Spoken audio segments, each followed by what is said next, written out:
Hi and welcome back to my channel. I am Koala, and if you're new to my channel, I am a shamanic practitioner, mainly within the Nordic tradition, but I'm also initiated into Nustakarpa and the Munai rites within the Kira medicine.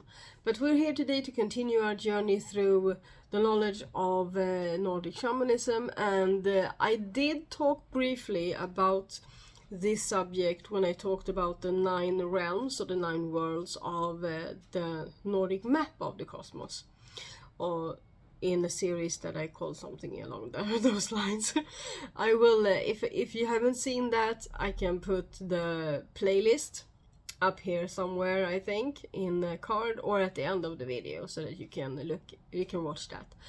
And the subject that we are going to enter and that we're gonna follow for 5 videos, not exactly one in 5. I'm not gonna structure these videos like the next 5 videos. It's gonna be some other topics in between. This is gonna be a series that's gonna pop up about every other week or so, and then I'm gonna talk about other stuff in between to give this channel a bit more variation. So today we're gonna talk about the element of air. So for 5 videos in this series, we're gonna talk about the 5 elements of the Nordic tradition, which are air, fire, water, ice, and earth. So those are the 5 elements in the Nordic tradition, and I imagine that ice is the one that is most the people don't know about. The one that is most uncommon for people to know a little bit about. So I'm gonna try and stick to the Nordic tradition and not try to compare it to others. I'm gonna let you do the comparison, and if you are working with these elements within another tradition, or if you have, then please let me know in the comments how it differs from how you look at these elements. And air is the one we're talking about today. And if you are curious about the Nordic tradition and have questions, I welcome those as well in the comment section. And if you have nothing to say by the end of this video, please leave me an air related emoji or emoticon in the comment section, so that I know that you are here and so I feel watched. I don't know, but I really appreciate comments. So okay, so we're gonna dive deep into the element of air today. So, as I briefly touched on when I talked about Asgard in the series about the 9 realms, in this the element is connected to Asgard and the highest of the upper worlds, and this element is This element symbolizes a lot of things in the Nordic tradition, and one thing that it symbolizes that I don't think is a part of many other traditions are something we call und, which is basically it's your spirit, but it's not just your spirit. It's your breath and how your breath interacts with the spirit world and with the ordinary reality, and how you use your spirit and how you use your voice, your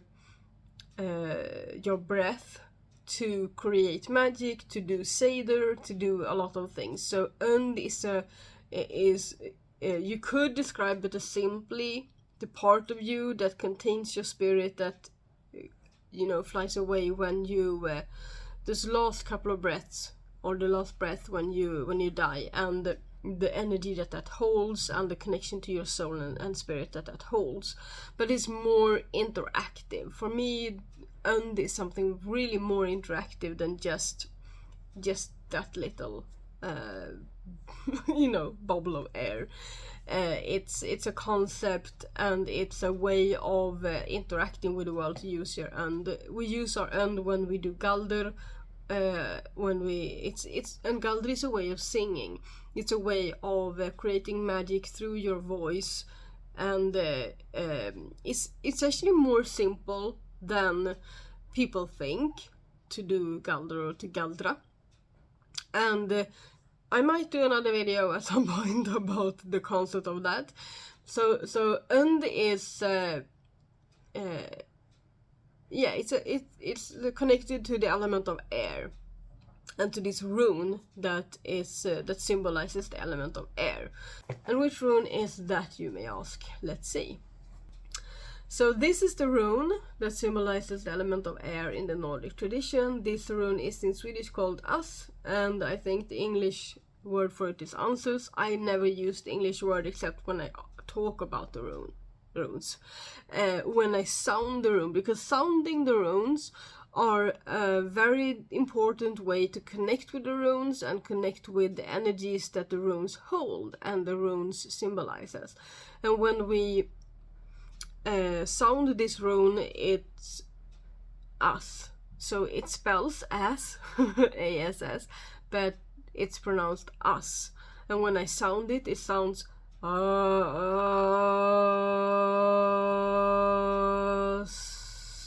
so it's like a high pitch kind of, it's a low but high pitch kind of it's not it's not as.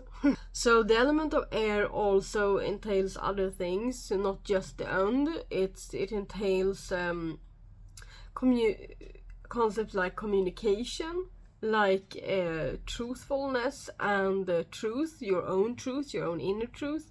It symbolizes your intelligence and other kinds of things. But when we work spiritually, we don't really work with a lot of those. Communication, yes.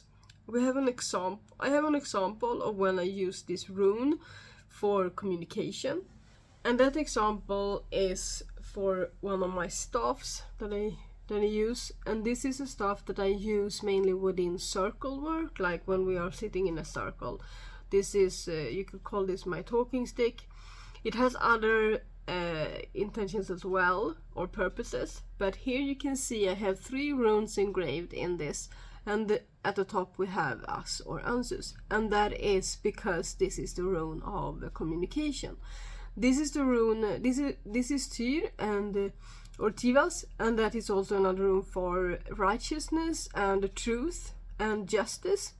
And then we have the water rune, Lagu or Lagus, at the bottom, and that is flow, so that the communication and the truth will flow through the circle. So this is a really wonderful stuff, and I have talked about this stuff in another video with my shamanic toolbox, but up here you have a Laramar stone, and which I connect also to the element of water, but also the element of air and the throat chakra. So I'm trying not to go outside of the element of air too much. I'm just gonna talk about this a bit. So, and here I have a small feather from a bird that I don't know the name for in English, but it's a bird whose name in another language means he who speaks. What else? Okay, so in the air, because we're talking about the element of air, and the one big thing when we talk about and work with the element of air, at least for me, is to work with air and the elementals of air, so like the spirits of the air.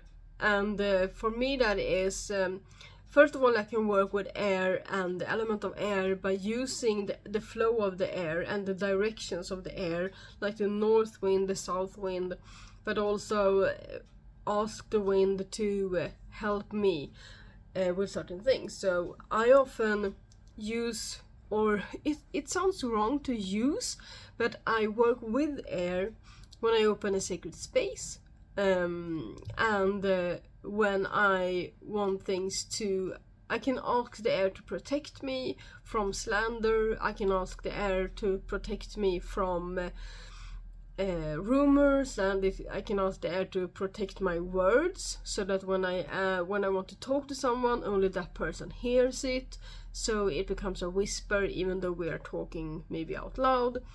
And the other way around, I can ask the air to enforce my voice when I need it to be enforced.